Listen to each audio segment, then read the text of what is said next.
दोस्तों, IDFC first bank की अगर बात करें तो आज गिरते बाजार में शानदार तेजी के साथ में क्लोजिंग दी है, जबकि ब्रोकरेज हाउस है जो इस समय सेल के टारगेट दे रहे उनके हिसाब से इस समय आईडीएफसी फर्स्ट बैंक में प्रॉफिट बुक करके निकल जाना चाहिए।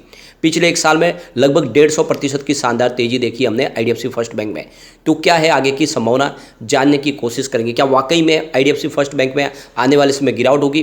क्या इस समय हमें इसमें से निकल जाना चाहिए? दूसरी तरफ आईडीएफसी फर्स्ट बैंक ने अपने एम्प्लॉयज़ को ईएसओपी स्कीम के तहत, यानी आप देखें तो एम्प्लॉयमेंट बेनिफिट स्कीम के तहत शेयर जारी किए। एक तरह से देखें तो ये बोनस के रूप में उनको शेयर जारी किए गए और ये एक तरह से एम्प्लॉयज़ के लिए तोहफा है। और समझ सकते हो कि इनके सैलरी के अलावा जो कंपनियां इस एम्प्लॉयमेंट बेनिफिट स्कीम के तहत जो शेयर अलॉट करती है वो इनके लिए बोनस के बराबर ही होते हैं। तो ये काफ़ी अच्छा मौका है जो काफ़ी कंपनियां लगातार इस स्कीम के तहत शेयर जारी करती है। दूसरी तरफ देखें तो यहाँ पे इस समय बैंकिंग शेयरों में संभावना पॉजिटिव बनी हुई है, क्योंकि जिस तरह से देखें तो इंफ्रास्ट्रक्चर डेवलपमेंट हो रहे हैं, जिस तरह से देखें तो अब लोन के ऊपर लोगों का ध्यान फोकस बढ़ने लगा है, होम लोन्स हो, दूसरे भी लोन हो, और जिस तरह से बैंकिंग सेक्टर मजबूती के साथ उभरा है।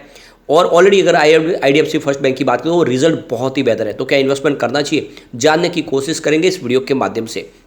लेकिन फ्रेंड, उससे पहले अगर आप पहली बार हमारे चैनल पे आए तो चैनल को सब्सक्राइब कर दीजिए, एक बेल आइकॉन दबा दीजिए ताकि जब भी नया वीडियो बने पहला नोटिफिकेशन आपको मिले। वीडियो पसंद आए तो लाइक शेयर जरूर कीजिए। चलो फ्रेंड्स, वीडियो स्टार्ट करते हैं। मैं हूँ आपका दोस्त एस बी दवे और हमारे अपने चैनल ऑनलाइन कमाई में आपका बहुत बहुत स्वागत है।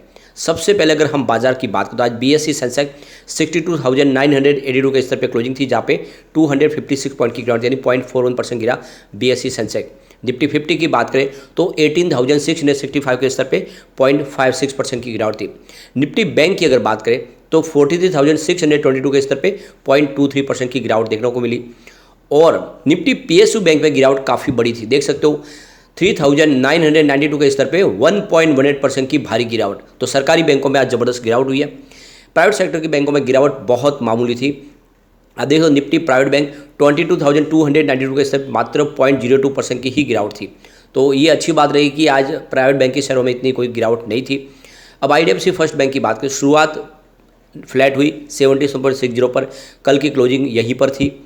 और आप देख सकते हो कि इंट्राडे में 75.55 का लो भी बना, यानी कुछ समय के लिए स्टॉक पे गिरावट का माहौल बना और उसके पीछे वजह सेल के टारगेट, लेकिन उसके बाद में पॉजिटिव माहौल भी बना। तो स्टॉक ने 79.15 का हाई भी बनाया, यानी एक ही दिन में देखें तो काफ़ी बड़ा अप डाउन का मूवमेंट हमने देखा है, 75 से सीधा 79।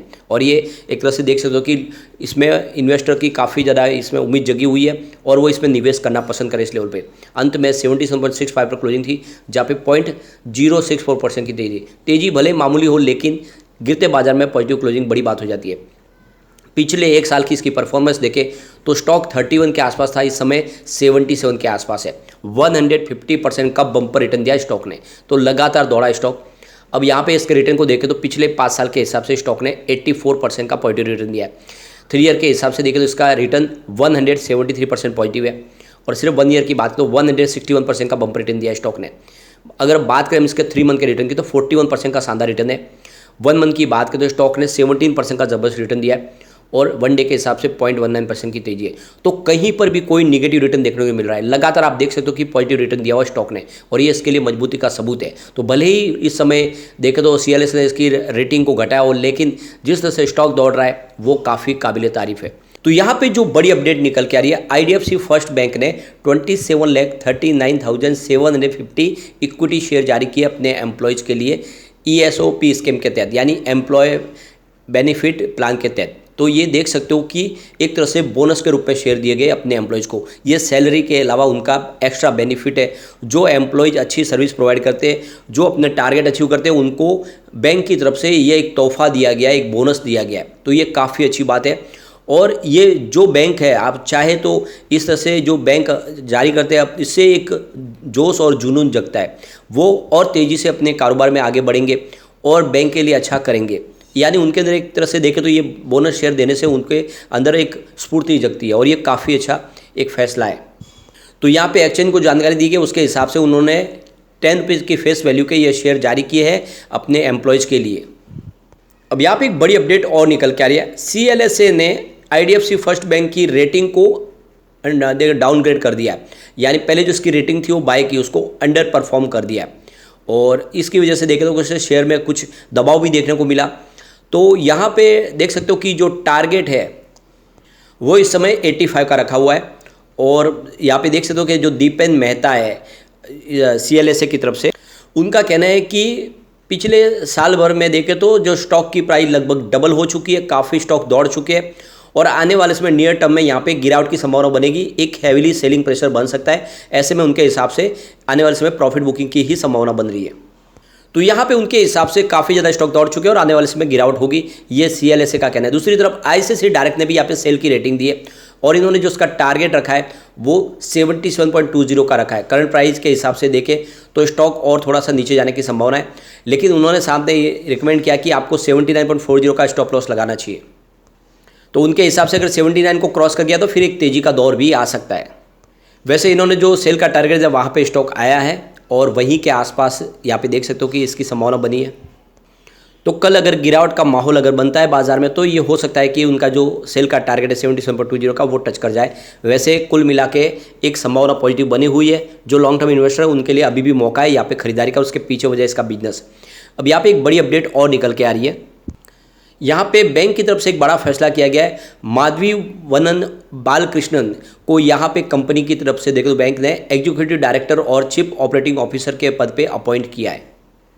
तो RBI के अप्रूवल के बाद में यहाँ पे ये रजामंदी दी गई है। माधवीवनन की बात तो 2019 से ही बैंक से जुड़े हुए हैं। इससे पहले अगर देखें तो चीफ ऑपरेटिंग ऑफिसर के पद पे वो सेवाएं ऑलरेडी दे रहे हैं।